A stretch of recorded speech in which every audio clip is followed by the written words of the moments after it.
Vous êtes à la première édition de 2021. Le sujet d'aujourd'hui portera la sclérodermie et la vaccination contre la COVID-19, un sujet très d'actualité.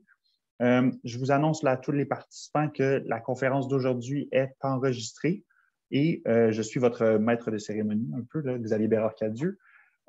Et je vais vous donner un peu d'informations sur le déroulement de la conférence, puis on partira de là ensuite. Donc, je pense que c'est déjà fait pour tous les participants, mais s'il vous plaît, fermez votre micro et votre caméra pour s'assurer que tout le monde entende bien les propos de nos panélistes. Vous avez aussi accès à un courriel dans la boîte de chat, un courriel général pour prendre contact avec Sclérodermie Québec si vous avez des questions à propos des forums patients, de l'organisation, etc. Donc, vous pouvez les contacter là. Le déroulement d'aujourd'hui va vraiment se passer là, en deux phases. La première phase sera une table ronde que la docteure Colmenia animera avec les deux autres panélistes qu'on a la chance d'avoir aujourd'hui.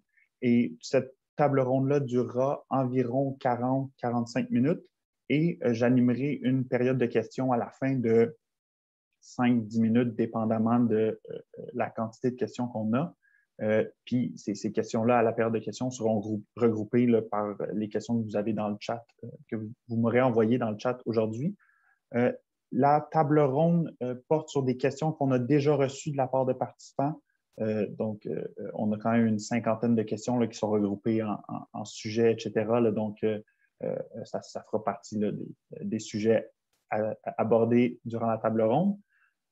Donc, sans plus tarder, pour déjà débuter la table ronde avec la panéliste Dr.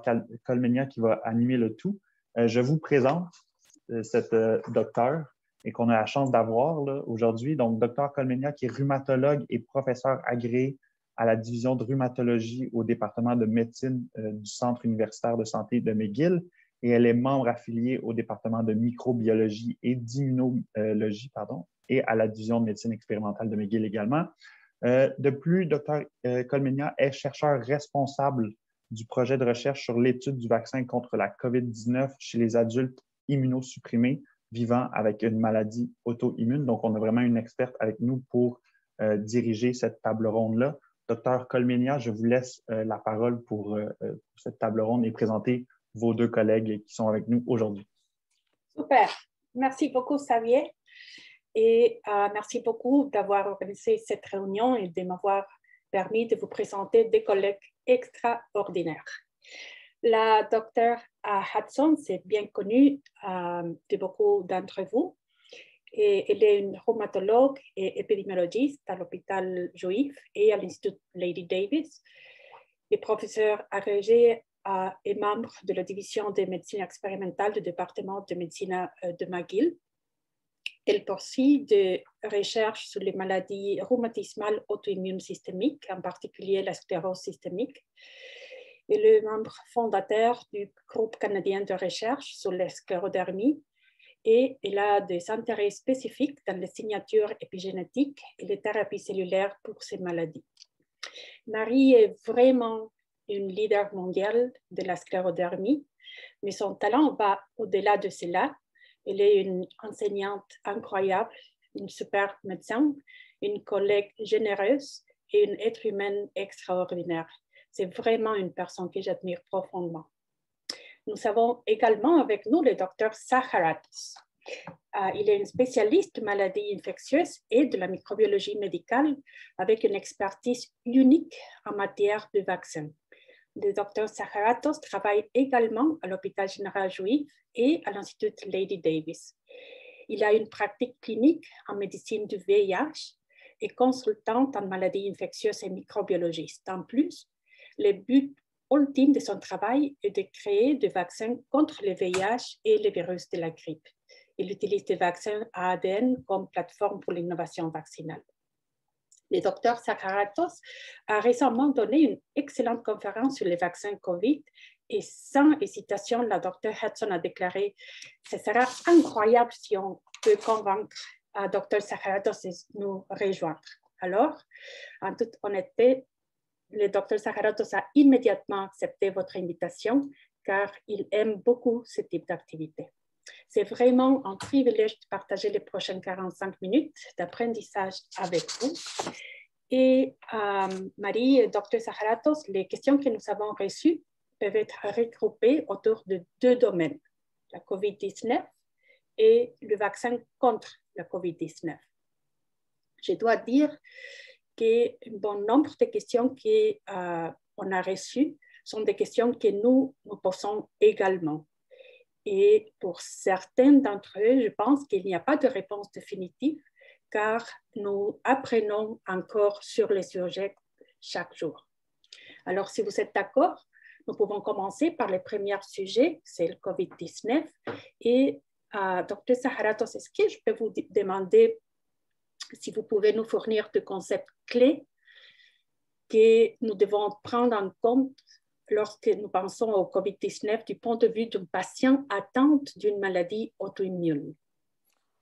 Oui, merci Inès. En fait, je voudrais juste déclarer que Dr. Hudson m'a promis du vin et du chocolat pour assister. Alors, j'attends qu'elle fait une livraison bientôt. Non, j'avais dit à condition qu'on prenne le vin ensemble. C'est pas... Bon. Ah ben, merci de m'avoir invité. Là, je suis désolé si mon français est, disons, pitoyable, mais je vais essayer de mon mieux. Alors, en termes de COVID-19, une des questions qui nous fracasse encore, parce qu'on, comme Dr. Colmenia a indiqué, on n'a pas d'informations encore en termes des gens qui sont plus susceptibles avec certaines maladies. Alors, on sait avec les données épidémiologiques que les gens avec l'hypertension, le diabète sont plus susceptibles à avoir une maladie sévère. On pense certainement, c'est logique de penser que les gens qui ont un problème avec leur système immunitaire, soit un problème primaire, soit un problème induit par une autre maladie ou une thérapie, que probablement ces gens-là pourraient avoir un syndrome qui est plus sévère, mais on ne peut pas appliquer ça à tout le monde d'une manière générale et c'est vraiment là le défi de comprendre certainement pour les gens avec pas seulement la sclérodermie, mais toutes les maladies où on a besoin d'essayer de moduler le niveau d'inflammation.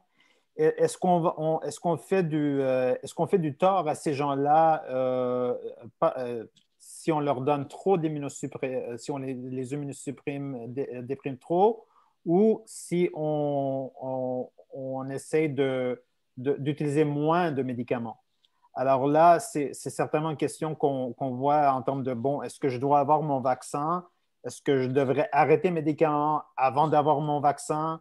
Si j'attrape le COVID, qu'est-ce qui va se passer? Est-ce que je vais avoir une maladie plus sévère, oui ou non?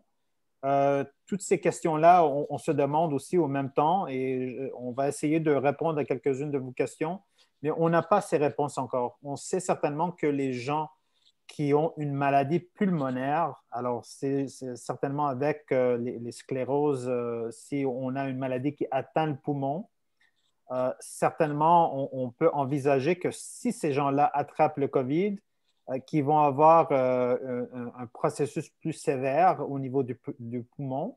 Mais est-ce que les gens qui sont immunosupprimés, est-ce que c'est plus probable qu'ils vont attraper le COVID? Pas nécessairement. Alors, c'est là où on a encore beaucoup de questions. Alors, on va essayer de naviguer ça avec vous. Super. Mais est-ce qu'il y a une différence entre la façon dont les personnes vivant avec les maladies rhumatismales sont affectées avec le COVID-19? Et Marie, est-ce que vous voulez... Oui, alors je suis tout à fait d'accord avec Gary, dans le sens que moi, de la façon que j'envisage ça, puis quand j'en parle à mes patients, il y a la susceptibilité au virus. Est-ce qu'ils sont plus à risque d'avoir le virus? Puis une fois qu'ils ont l'infection, est-ce qu'ils sont plus susceptibles de complications plus graves? Pour ce qui est de la susceptibilité, je pense qu'on a même des données présentement qui nous suggèrent que les personnes avec des maladies auto-immunes sont à un plus faible risque de COVID. Mais je pense que là, il y a des biais dans l'étude parce que probablement que ces personnes-là qui se sentent plus à risque se protègent mieux. Donc, je ne pense pas que c'est une vraie protection contre le virus, je pense que c'est les gens atteints de ces maladies-là qui se protègent tout simplement mieux. Alors, puis d'autres choses, Inès et Jerry, vous êtes toutes les deux des chercheurs fondamentaux, mais moi, en tant que sainte clinicienne aussi, en termes de susceptibilité, je sais que dans la sclérodermie, il y a une activation des voies d'interférence. Puis on sait que l'interférence est importante pour combattre le virus aussi. Alors, c'est pour ça que moi, je ne vois pas mes patients nécessairement étant plus à risque d'être infectés.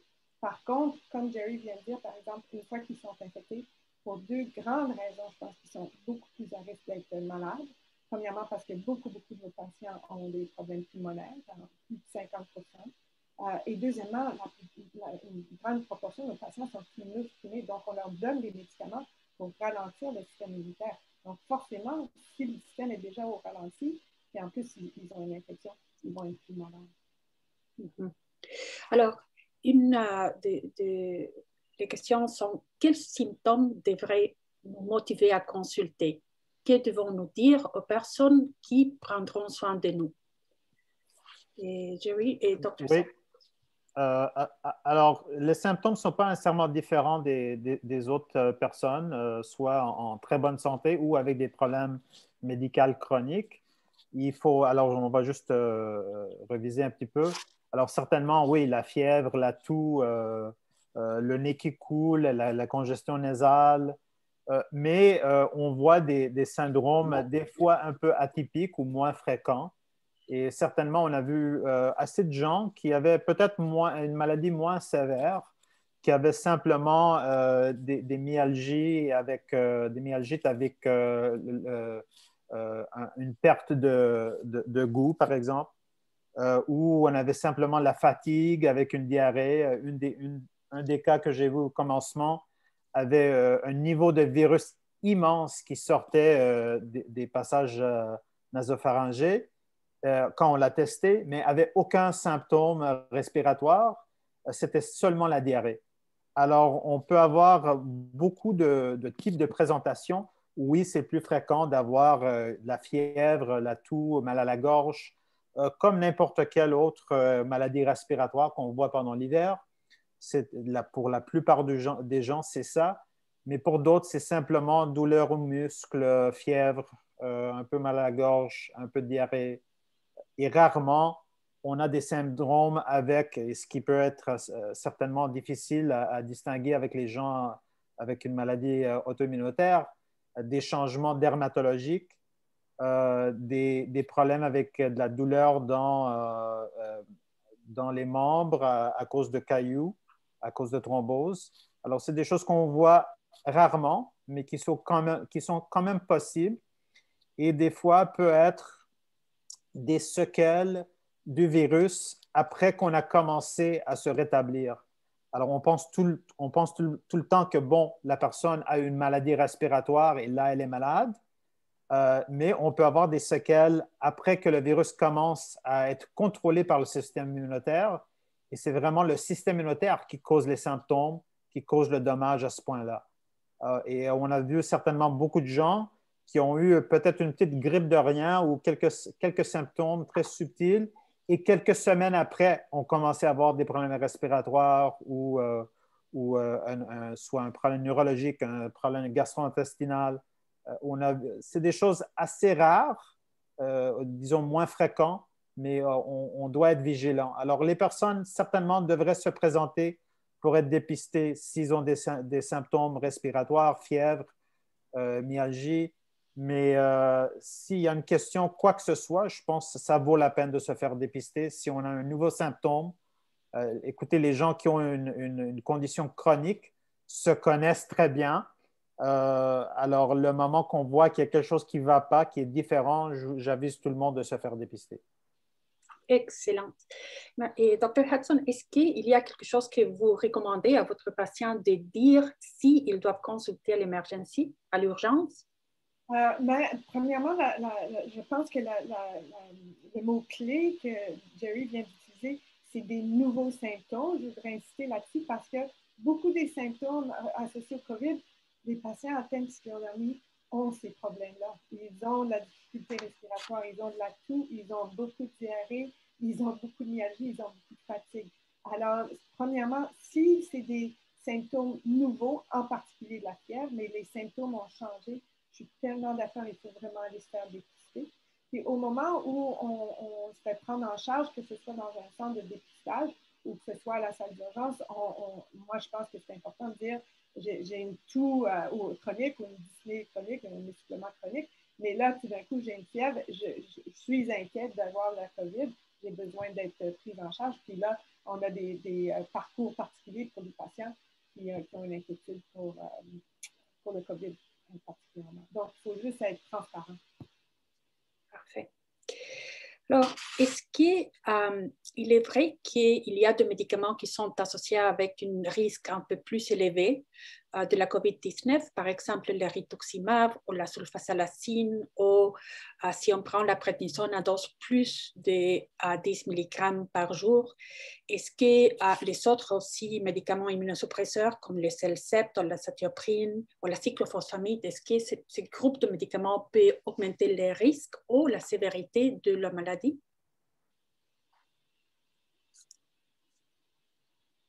Faire un commentaire, peut-être avant Marie. Écoutez, il y a deux côtés au problème. On a la maladie aiguë causée par le virus, par, disons, les symptômes respiratoires.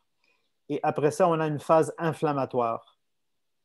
Alors, une personne peut être plus susceptible à avoir, s'ils sont immunodéprimés, avoir le virus répliquer d'une manière, se propager dans le système d'une manière plus agressive parce qu'on n'a pas de contrôle. Il n'y a pas, disons, si on prend des médicaments qui diminuent l'inflammation, peut-être on aura moins de contrôle du virus au commencement et on aura plus de réplication. Mais après ça, l'inflammation dans une deuxième phase qui vient, c'est ça qui pourra causer beaucoup de dommages et peut-être les gens vont aller mieux parce qu'ils prennent des médicaments qui diminuent l'inflammation. Alors, on n'a pas de jour là où il y a un cut-off où on peut dire ils sont à plus de risque ou moins de risque. Certainement, les gens qui prennent des médicaments comme des stéroïdes vont avoir moins d'inflammation.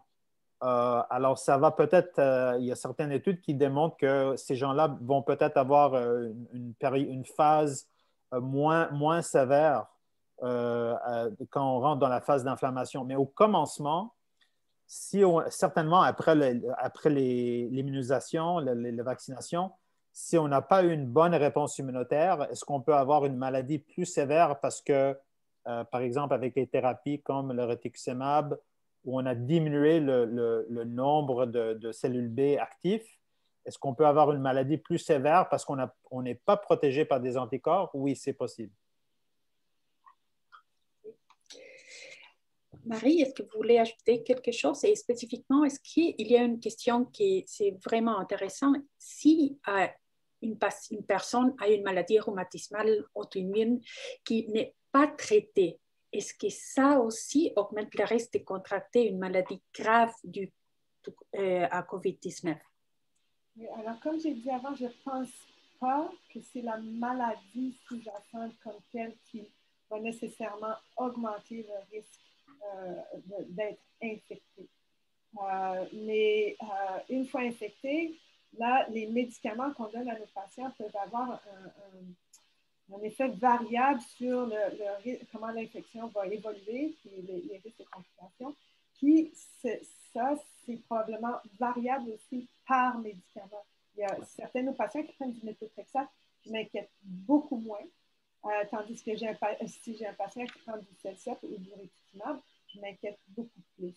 Mais il faut en même temps être très balancé dans notre approche parce qu'au début de la pandémie, j'ai des collègues qui avaient des patients qui étaient sur le Cellcept, le mycophénolate, je sais qu'il y a beaucoup de patients qui sont sur ce médicament-là. Il y avait beaucoup d'inquiétudes que ce médicament-là en particulier allait mettre nos patients plus à risque. Alors, j'ai des collègues qui ont appelé 24 patients de suite pour leur dire, écoutez, pendant le temps de la pandémie, surtout au début, on ne savait pas combien de temps ça allait durer, on pensait que ça allait durer 3 mois, n'est-ce pas? Puis nous voilà un an plus tard. Là. Mais ils ont dit, pendant les 3 prochains mois, arrêtez votre CELSEP, on est trop inquiets pour vous. Sur 24 patients, il y en a 2 qui ont fait une inflammation sévère pulmonaire, une genre de flare au niveau pulmonaire. Ça veut dire 10%. C'est non négligeable, okay? Parce que quand on a de l'inflammation au poumon, des fois on peut contrôler, mais on ne peut pas nécessairement aller de reculons et récupérer la perte ou le dommage qui a été encouru. Alors, oui, il y a des risques, mais il reste que cette personne-là, la personne doit jouer avec le fait qu'il y a aussi les risques de la maladie. Il faut essayer de ne pas oublier qu'en essayant de prévenir quelque chose de théorique, une infection théorique, il y a quand même une maladie réelle là-dedans qu'il faut essayer de soigner. Donc, il faut beaucoup balancer les risques et les bénéfices. Oui, je suis d'accord avec Marie. Il ne faut pas changer notre approche aux patients. Il faut les traiter comme si on n'avait pas le COVID. Et il faut les protéger, bien sûr, mais on va leur faire plus de tort en essayant d'altérer leur traitement. Je peux vous dire, par exemple, comme vous avez indiqué, je traite beaucoup de personnes avec le VIH et je n'ai pas vu, on me demandait tout le temps, oh, est-ce que ça va être plus sévère pour moi? Et j'ai des patients avec des cellules T, des lymphocytes CD4 très bas, qui ont été infectés parce qu'ils travaillaient comme des bénéficiaires aux patients ou d'autres travails où vous avez beaucoup de contacts avec d'autres. Ils n'ont pas été, c'est anecdotal, mais ils n'ont pas été plus malades qu'une autre personne qui était en complète santé. Alors, je ne pense pas que simplement le fait d'avoir les cellules T qui sont un peu plus basses, là, si on parle de est-ce que mon vaccin va fonctionner aussi bien, ça, c'est une autre question. On va arriver là. Alors, il y a une question très, très spécifique. Il y a une patiente qui ne prend aucun médicament et qui le seul symptôme qu'elle a, c'est des Raynaud. Et la question, c'est est-ce que les risques de complications si elle attrape le COVID, c'est le même que ceux de la population générale ou non? Alors, je peux juste dire que, premièrement, on n'a pas la réponse scientifique à cette question-là. Évidemment, on n'a pas fait d'études dans toutes ces sous-groupes-là. Mais en général, mon impression, c'est que cette personne-là n'est pas plus à risque que quelqu'un d'autre en partant et la maladie va évoluer comme la moyenne pour cette personne-là selon l'âge, selon le sexe, selon les comorbidités de la personne. Je ne pense pas que les Raynaud comme tel va prédisposer à une maladie, à une évolution de la COVID différente. Excellent. Alors, si une patiente qui a une maladie rhumatismale et attrape le COVID, la façon dans laquelle le traitement pour le COVID est donné, est-ce que c'est différent à celle de personnes sans maladie rhumatismale ou c'est le même traitement? Dr. Saharato? En termes de traitement, si on a le COVID, certainement, en termes de ligne directrice, il n'y a pas vraiment de changement en termes de quand on utilise le médicament antiviral. Là, la difficulté sera qu'est-ce qu'on fait avec les médicaments qui suppriment le système immunitaire. Par exemple, il y a certains médicaments qui pourront altérer le niveau d'interleukine 6. Quand est-ce qu'on pourrait les utiliser dans des patients qui sont sur d'autres médicaments qui peuvent les immunodéprimer? Ça, je ne peux pas vous répondre. Je pense qu'on n'a pas assez de données pour comprendre quelle est la manière plus appropriée d'utiliser cet outil anti-inflammatoire. Et quand est-ce qu'on devrait augmenter le niveau de stéroïdes qu'on va utiliser? Moi, je dirais pour la plupart des gens, s'ils sont dans une phase inflammatoire, on va utiliser le niveau maximum de stéroïdes. Mais qu'est-ce qu'on fait avec les autres médicaments? Certainement, certains médecins vont dire oui, on devrait diminuer le niveau d'autres médicaments qui peuvent affecter les cellules T, mais je pense qu'on n'a pas assez de données là-dessus. Marie? Oui, moi, je dirais que c'est compliqué. Tout est compliqué et plus compliqué dans la sclérodermie. Puis je me sens à garde surtout les patients qui nous écoutent, qui ont une maladie débutante, parce que moi, je Je le dis à mes patients, je leur répète, c'est important qu'ils sachent qu'en début de maladie, il faut essayer de minimiser le plus possible l'exposition aux stéroïdes d'un côté pour la maladie. Et pourtant, comme Jerry, j'ai eu beaucoup de patients avec la COVID cette dernière année, c'est à peu près le seul traitement qui fait vraiment une grosse différence pour la COVID, c'est les stéroïdes. Ça fait que si j'avais un patient en début de maladie sclérodermique qui se présentait malade, qui était un candidat pour de la corticothérapie, là, ça serait pensez-y bien. Il faudrait bien réfléchir parce que la corticothérapie, surtout en début de maladie, on a moins d'inquiétude après 5, 6, 10 ans de maladie. Et dans les 5 premières années, il faut faire très, très attention parce qu'il y a un risque de crise rénale quand on expose nos patients. Alors, ça, c'est ça par rapport aux autres médicaments, Remdesivir, etc. Je ne vois pas pourquoi on utiliserait ces médicaments-là différemment. L'anticoagulothérapie, on n'utiliserait pas ces médicaments-là différemment dans la sclérodermie. C'est surtout les stéroïdes qui m'inquiètent. Excellent. Et en relation à ça, quels autres médicaments qui sont utilisés pour les personnes atteintes de maladies rhumatismales sont maintenant utilisés pour traiter le COVID-19? Et est-ce que ça peut causer une pénurie de médicaments comme c'est que c'est devenu avec l'hydroxychloroquine? Je vais peut-être répondre rapidement. Alors, présentement, au début, il y avait eu un intérêt pour le Plaquenil. On a quand même des patients qui sont sur le Plaquenil avec la sclérodermie, mais le Plaquenil n'a pas été jugé efficace contre la COVID. Donc, on ne s'en sert plus pour ça, puis il n'y a aucune inquiétude pour une pénurie là. Mais ce qui est important à savoir, c'est qu'en fin d'année 2020 ou en début de 2021, l'anti-IL-6 dont le docteur Zarathus vient de parler, le tocilizumab, a été approuvé pour la maladie pulmonaire dans la sclérodermie. Hein. Alors, il y a certaines, puis évidemment, c'est utilisé pour les gens qui ont une polyarthrite rhumatoïde ou d'autres maladies inflammatoires. Alors, il y a effectivement certaines inquiétudes au niveau d'une pénurie possible des anti-IL-6, mais je sais que notre association canadienne travaille très, très fort pour essayer de minimiser ces pénuries-là. Ce qu'il faut savoir, c'est que le tocilizumab en particulier peut se donner soit en sous-cutané ou de façon intraveineuse, tandis que pour la COVID, on le donne juste en intraveineux. Fait qu'ils sont en train de nous encourager, nous, rhumatologues, si on a des patients qui sont sur le tocilizumab en intraveineux, d'en profiter et les changer à un traitement en sous-cutané pour minimiser ce risque de pénurie. Excellent. Une question pour Dr. Zarathus. Je ne sais pas si vous avez la réponse magique ici, mais quelles sont les personnes les plus à risque parmi ces groupes? Le premier groupe, c'est une personne âgée de 60 ans et plus.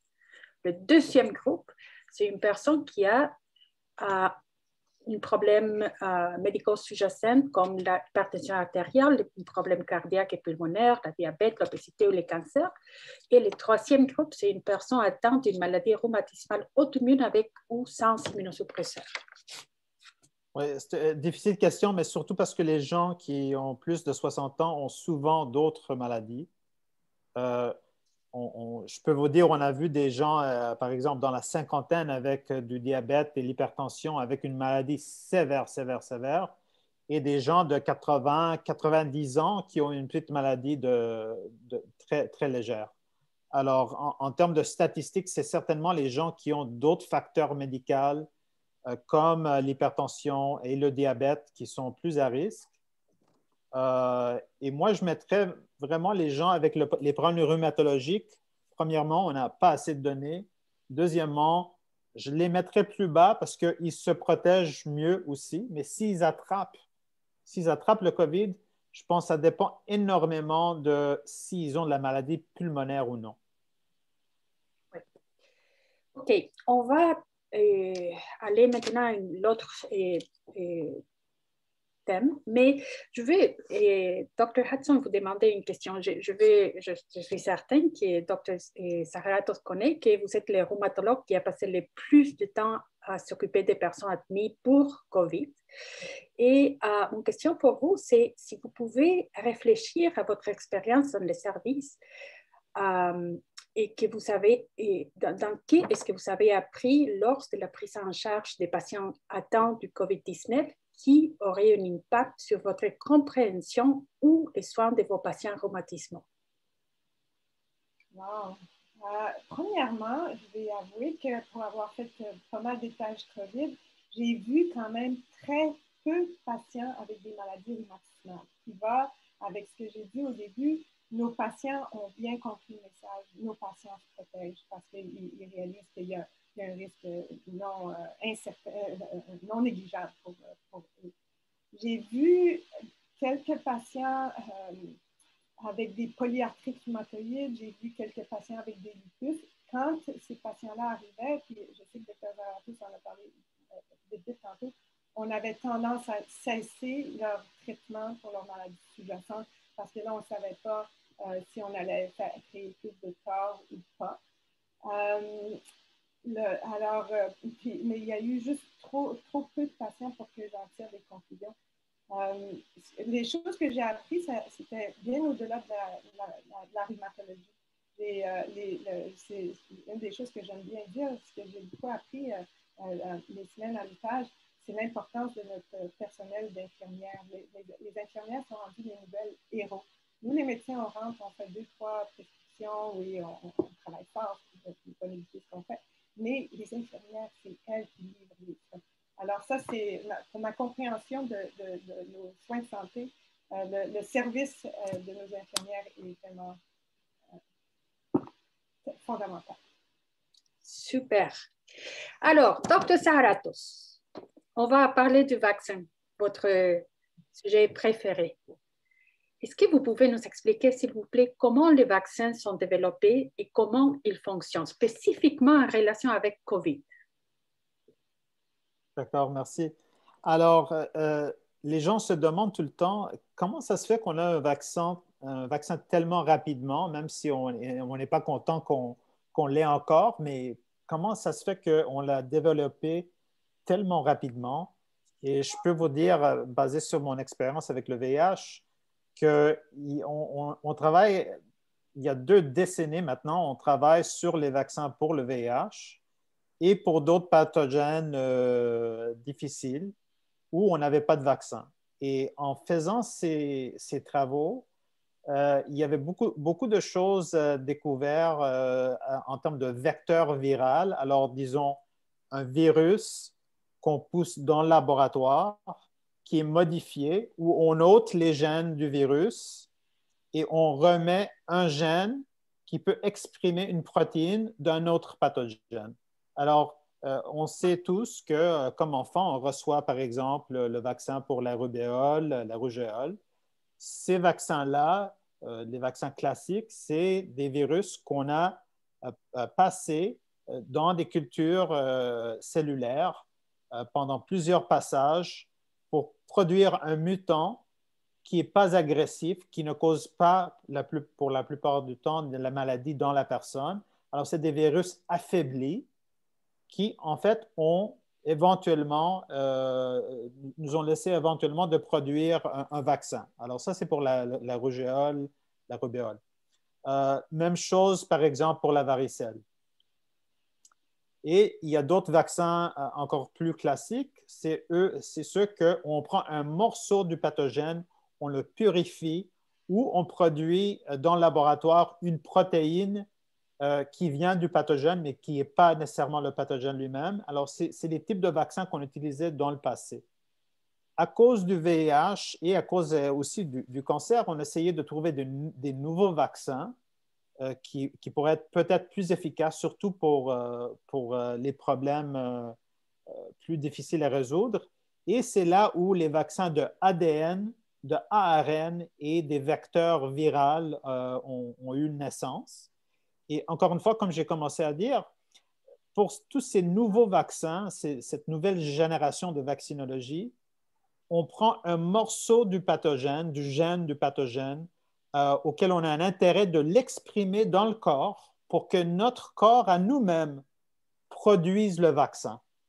Alors oui, on dit qu'on a des vaccins, mais ils sont différents parce qu'on ne donne pas une protéine dans le bras, on vous donne quelque chose qui va rentrer dans vos cellules et vos cellules vont être l'usine qui va produire la protéine, va produire le vaccin.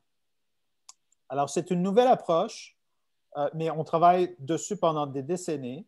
L'ARN était, je serais honnête avec vous, si vous m'auriez demandé il y a 5 ans, est-ce que l'ARN va aller quelque part? J'aurais dit, je ne pense pas, parce qu'on n'avait pas de méthode de livrer l'ARN aux cellules. Ce que les gens devraient comprendre, c'est que l'ADN est très stable, l'ARN est moins stable, et les différents virus qu'on peut utiliser de base comme vecteur pour introduire le gène, il peut être très stable, mais l'ARN n'est pas très stable. Alors, le défi était comment enrober l'ARN et comment la rendre plus stable pour que quand on l'injecte et ça rentre dans une cellule, que ça ne sera pas dégradé et que ça pourrait rester là assez de temps pour que notre cellule peut la reconnaître et commencer à l'utiliser comme blueprint pour commencer à produire des protéines.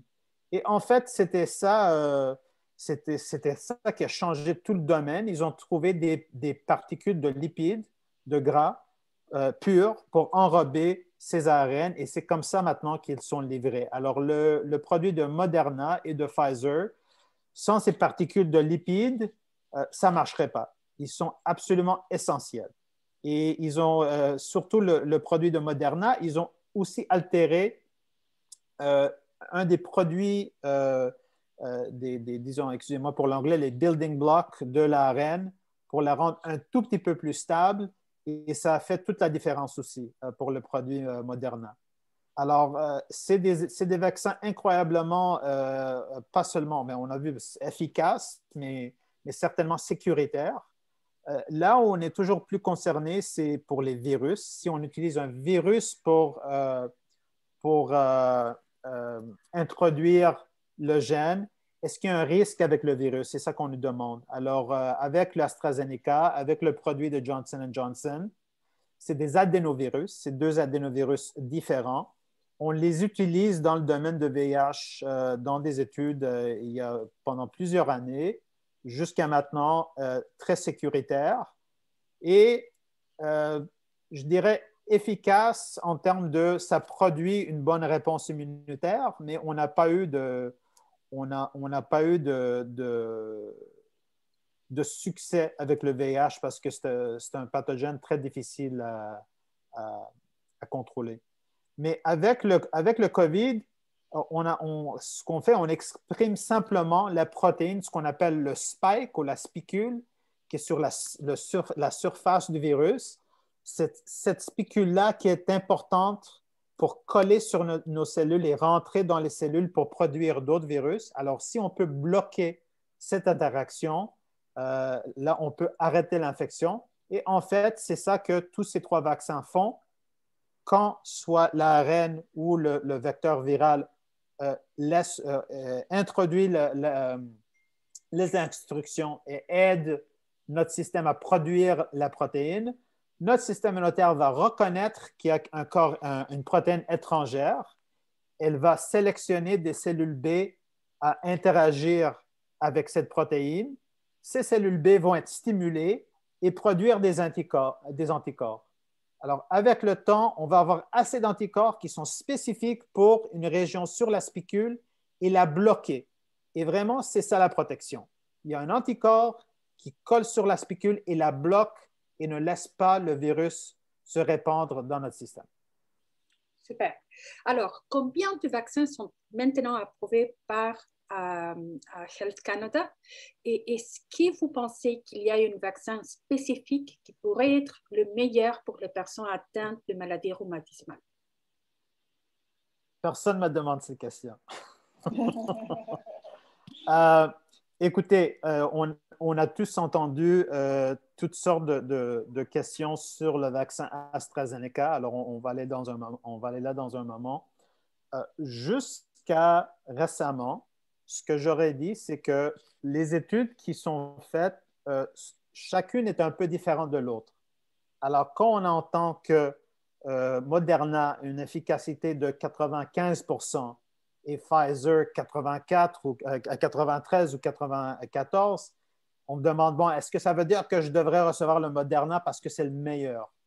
Et je dis, bon, c'est deux études un peu différentes avec des objectifs un petit peu différents, des questions un petit peu différentes. On ne peut pas les comparer exactement parce que chaque étude était faite d'une manière spécifique. Et je dirais la même chose à propos du vaccin AstraZeneca ou le vaccin Johnson Johnson. Par exemple, une étude pourrait avoir des données qui indiquent oui ou non est-ce que la personne a un test positif pour COVID, oui ou non, ou elle peut demander est-ce que la personne a des symptômes de COVID, oui ou non. Alors, quand on regarde l'efficacité, une étude à l'autre, ces questions qui étaient répondues, auxquelles on a répondu peuvent être différentes. Alors, oui, c'est vrai, on semble avoir une moindre efficacité avec dans les études d'AstraZeneca, mais on ne peut pas les comparer directement. L'autre problème, c'est qu'on n'a pas nécessairement demandé, on n'a pas fait la structure des études n'était pas faite d'une manière pour répondre à la question est-ce que j'ai moins de risques de transmettre le virus à d'autres? On n'a pas répondu à cette question. Est-ce que j'ai moindre risque d'avoir une maladie sévère ou être aux soins intensifs? Pas toutes les études ont répondu à cette question-là. Alors, pour le moment, je dirais que tous les vaccins qui vont être approuvés au Canada ont démontré de l'efficacité, au moins contre le virus qui circulait au moment où on a fait les études sur ces vaccins-là. Là, sur la question de AstraZeneca et les autres vaccins, on a deux enjeux. Premièrement, on entend la question des thromboses. Au commencement, on pensait, bon, c'était des thromboses générales et c'était une prévalence beaucoup moindre que ce qu'on voit dans la population générale. C'est rien, oublions ça, ça ne sera pas un problème. Là, ce qu'on commence à voir, c'est que c'est des thromboses très spécifiques qui sont dans des vaisseaux sanguins dans la tête et c'est des maladies très sévères qu'on ne peut pas nécessairement traiter facilement. Quand même, on ne sait pas exactement c'est quoi le lien avec le vaccin AstraZeneca. Est-ce que c'est quelque chose causé par le vaccin? Est-ce que c'est quelque chose causé par la réaction immunitaire au vaccin? Ou est-ce que c'est parce que, par exemple, ces gens étaient exposés au COVID et il y a une interaction étrange qu'on ne connaisse pas? Est-ce que c'était des gens qui déjà avaient, par exemple, quelque chose de génétique qui les prédisposait à avoir des thromboses? Alors, toutes ces questions-là, on n'a aucune idée pour le moment. C'est un effet secondaire très, très, très rare. Alors, si on me demande, écoutez, j'ai un choix, je peux prendre le vaccin ou je peux attendre 6 mois, je dirais, prenez le vaccin, ça peut vous sauver la vie. Si on me dit, ben, c'est quelques semaines de différence, je me protège déjà. Si on me demande comme spécialiste, est-ce que je pense qu'un vaccin sera plus efficace contre l'autre? Je dirais non, on n'a pas ces données, on n'a pas fait ces études-là. Si on me demande comme père, est-ce que je voudrais mon fils qui aille un vaccin ou un autre? Oui, j'ai mes vaccins favoris aussi. Je dirais que moi, personnellement, je serais honnête, là, je préférais le Moderna ou le Pfizer. Je pense que à peu près tous les médecins vont dire la même chose. Mais pour moi, j'ai une autre raison de dire ça. Premièrement, on a une meilleure idée déjà. On commence à comprendre que jusqu'à maintenant, on n'a pas vu vraiment beaucoup d'effets secondaires sévères avec les vaccins d'ARN. Elles sont très, très sécuritaires. Alors là, on se demande la question, bon, qu'est-ce que je fais avec mon patient qui est peut-être immunodéprimé, qui est sur des médicaments qui peuvent diminuer la force de la réaction au vaccin et la réponse qu'on va avoir au vaccin? On pense que le vaccin de Moderna et de Pfizer sont probablement plus efficaces à ce niveau-là. Deuxièmement, on a le problème des variants. Alors, le problème des variants, j'espère qu'on ne va pas l'avoir, mais maintenant, on a au Montréal certainement, mais partout au Canada, aux États-Unis, c'est le variant britannique qui devient dominant, comme on a vu ailleurs en Europe. Et pour ce virus-là, c'est le même virus, il y a juste des petits changements dans la spicule, donc on a discuté avant. Pour ce virus-là, on sait très, très bien, on a des très bonnes données, que tous les vaccins qu'on a vont produire une réponse immunitaire qui va nous protéger contre ce variant-là. Alors, il n'y a aucune crainte. Si on commence à avoir d'autres variants dominés, par exemple, le variant brésilien, le variant sud-africain, peut-être même le variant new-yorkais, ils ont tous une mutation dans la spicule qui ne laisse pas les anticorps coller aussi bien sur cette région de la spicule qui est susceptible aux anticorps et qui est important pour l'interaction entre la spicule et le récepteur sur la cellule. Et on sait certainement que pour le variant sud-africain, le vaccin AstraZeneca ne sera pas aussi efficace. Le vaccin de Moderna et Pfizer seront moins efficaces, mais si on reçoit les deux vaccins comme indiqué et on a une bonne réponse immunitaire, on devrait avoir assez d'anticorps neutralisants qui vont viser d'autres régions sur la spicule qui pourront faire le travail et nous protéger quand même. Mais ça ne semble pas être le cas avec le vaccin AstraZeneca et je suis concerné que ce ne sera pas le cas avec d'autres vaccins. On peut dire que Pfizer et Moderna vont essayer, et je sais que Moderna a déjà commencé ses études, une nouvelle version du vaccin qui est altérée pour viser un peu mieux le virus sud-africain, le variant sud-africain. Super. Marie, il y a beaucoup de questions concernant les immunosuppresseurs avant de se faire vacciner. Quel est le message que vous donnez à votre patient? Est-ce qu'on doit arrêter le médicament? Si oui, pour combien de temps? Sinon, qu'est-ce qu'on fait? OK. Alors, la réponse simple, courte et parfaite à cette question-là, c'est qu'on ne sait pas. OK? Et ça prend des chercheurs extraordinaires, dont vous, Dr. Colmenia, pour faire les études qui vont nous aider à essayer de comprendre, de répondre à cette question-là. Alors, moi, alors, on ne sait pas. Par ailleurs, il y a beaucoup de sociétés savantes qui essaient de faire des recommandations, de nous aider, les médecins, de nous donner des outils pour essayer de faire des recommandations à nos patients. Mais même si c'est des sociétés savantes qui font ces recommandations-là, ils ne savent pas plus. Ils n'ont pas d'études pour bien répondre à ces questions-là.